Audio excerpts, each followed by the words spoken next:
country come together to bring awareness to the importance of protecting children and supporting families. The flag we raise today is more than just a symbol, it's a reminder of our shared responsibility to create safe, nurturing environments where all children can grow and thrive. I would like to introduce one of our Child Abuse Prevention Council board members, Barbara Hankins.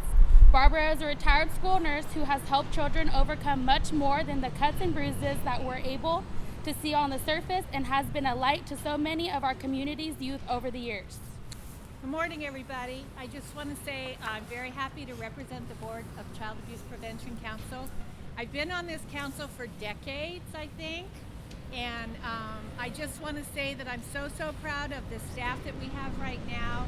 I've never seen so much activity in our children's centers and our office. We have parenting classes, parents that need help with their kids who maybe are exposing them to trauma and violence. I indeed have worked with a lot of kids and families over the years, and when I saw what the motto for this year's program was, it takes a village, I've said that probably every day of my life. Not just one person. It takes all of us to keep our kids safe and our community safe. We just have to keep working on it harder and harder. So I appreciate being here, and thank you all for being here. Thank you, Barbara. Today we pause to remember the children who have suffered from abuse or neglect and the families and communities affected by it. We remember the children who have lost their lives to violence, and I'd like to ask everyone to join me in a brief moment of silence.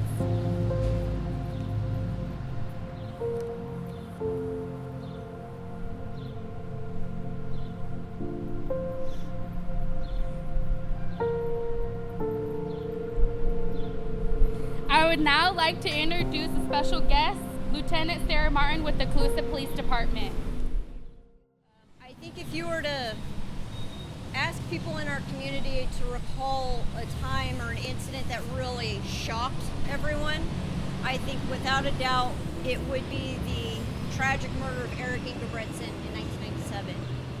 Eric was a well-loved and liked guy. I've heard a lot about him over the years. He liked basketball, and it was just a senseless act of violence.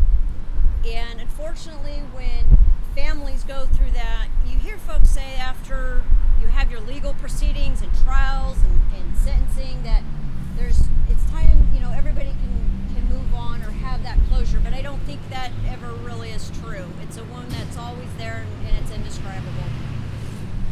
But in those moments where you have that grief, that anger about what happens, there are times that it can be motivating and that it will encourage people to step forward, not just to carry on that victim's memory, but to be a change maker. And I think with Eric's case, certainly that was true.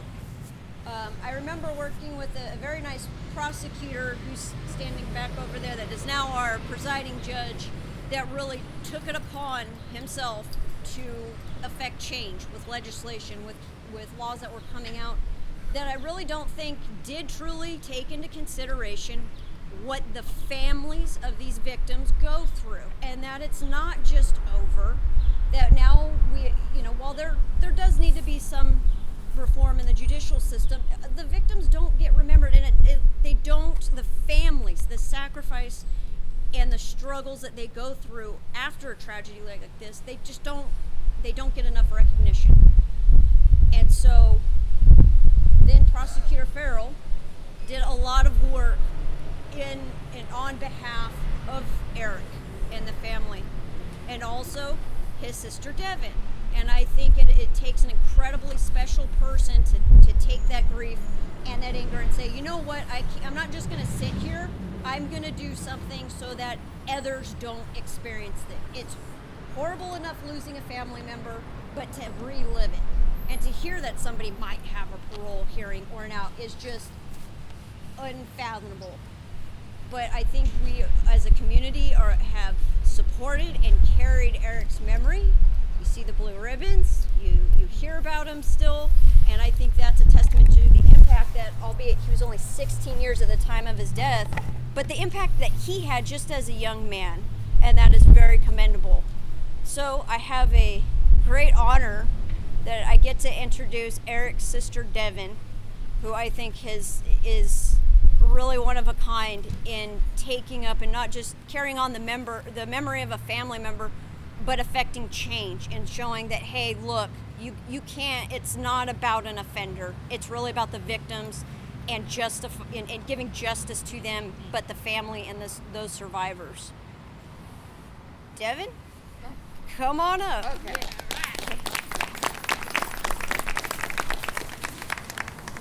Well, I wrote a speech, and now this is so informal that I am going to read it. But I was asked to be here today to share the impact that violence can have, violence and tragic loss can have on the family members. So I was asked to speak from the perspective of the sibling, of someone who lost their brother to violence and how it affected and changed my life. So that's what I'm here to share with you all today, is just my journey. I'm not going to speak for victims as a whole, and the only reason I emphasize this is because each individual who's left in the wake of a violent, tragic loss deals with the aftermath of trauma and grief very differently. My perspective is that of a younger sister turned only child, but it's likely very different from other sisters whose siblings have been murdered. Sorry. I have a great deal of empathy for anyone who's been forced to walk this painful road, and it's my hope that your biggest takeaway from me will be that surviving victims need compassion and patience while they navigate the painful road that they've been dealt. My brother Eric was murdered 1 month into my 13th year. The shock of it was so incomprehensible at such a tender developmental age that it altered me in ways that I couldn't fully grasp until decades into adulthood. When it happened, my brain instantly went into protection mode. And my parents, who found themselves in a position no parent can ever be prepared for, they just wanted me sheltered from all things relating to Eric's murder. So because of that and the protection of my own mind, my life resumed to normalcy relatively quickly. But the changes in our home were really hard to ignore. I loathed the loneliness of being an only child, and our house got a lot quieter. The three of us, for the most part, started tiptoeing around each other or just fully ignoring our shared loss. We had no clue how to process Eric's death as a family. My mom tried putting me in therapy, but all I can remember is being embarrassed and really upset to be there. I now know that my grief was always there. It was just waiting for a time when my mind was mature enough to process what had happened to my brother, hence to me. In 1998, when Eric should have been a senior, I entered high school as a freshman, and a new, really confusing feeling emerged within me, which I now recognize as survivor's guilt. I felt a keen sense of duty to walk in Eric's shoes in order to fill the void that my parents felt from his loss. Survivor's guilt placed a responsibility on my shoulders that was nothing but a fool's errand.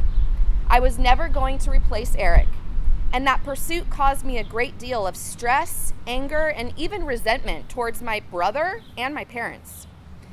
At some point in my senior year, I remember finding a box in our home filled with old newspaper clippings detailing Eric's death and the trials for his murderers, Nathan and Leo. That was the very first time I'd really learned what happened to Eric.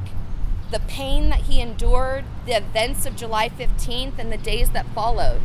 And this horrific discovery became a very pivotal moment in my journey, because after 5 years of suppressed emotions and not knowing how to grieve, my grief released like a tidal wave. I vividly remember throwing a screaming tantrum of sadness and fury, deeply mourning for the first time. The knowledge of Eric's suffering brought an awareness to my consciousness and images that I was never able to rid myself of. It followed me to college, where I made some really unhealthy poor choices, still not knowing how to mourn what had happened to Eric. But thankfully, through the encouragement of my mom, I was able to accept help, and I did begin an ongoing journey with therapy. And through the support of numerous psychologists and therapists, I was able to learn what was happening inside my body that I had no awareness of. I was diagnosed with PTSD, anxiety, and depression, and I actually found some relief in this new knowledge. But then, in 2017, the tides of justice started turning. And up until that point, I never paid attention to criminal laws because I didn't know that I needed to. Our justice had been served in 1998 with defined limits and certainty. So when those lines in the sand were being wiped away so easily, I realized how naively I'd placed my trust in a false sense of security. And that added a whole nother layer to my trauma. Prior to 2017, my mental wellness journey had been a relatively private affair. But diving into the worlds of victim advocacy and criminal law and being desperate to bring about change meant that I had to put myself in the public eye, where I was repeatedly rehashing the details of Eric's murder. All that did was kickstart all my fight or flight instincts into a hyperactive overdrive. And the weight of it brought me right back to square one. Although I know my efforts were not in vain, and I'm really proud of the work that Brendan and I and Assemblyman Gallagher put into trying to bring about that change, actually those 5 years of fighting wreaked havoc on my mental health, my home life, and on my relationships with others. I started grieving again profoundly as I relived the ugliness of my brother's murder, and I processed the disappointment and the hurt I felt from our government. And then one day, just something clicked inside me, and I had an overwhelming realization.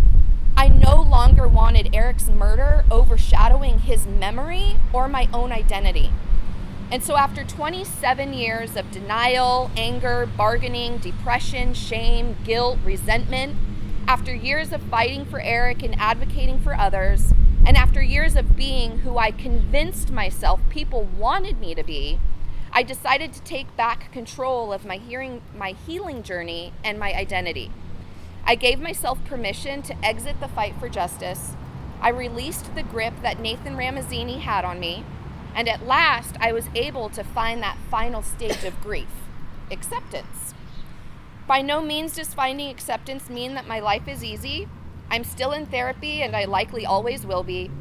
I still take medication to help my battle with PTSD and anxiety. I still think about Eric daily, but I try to replace thoughts of his murder with memories of the love we shared for 13 really fun years. In the accepted stage of grief, I've come to terms with my harsh reality, and I pray the same for all victims, no matter how long it takes. Thank you. Wow. Very good.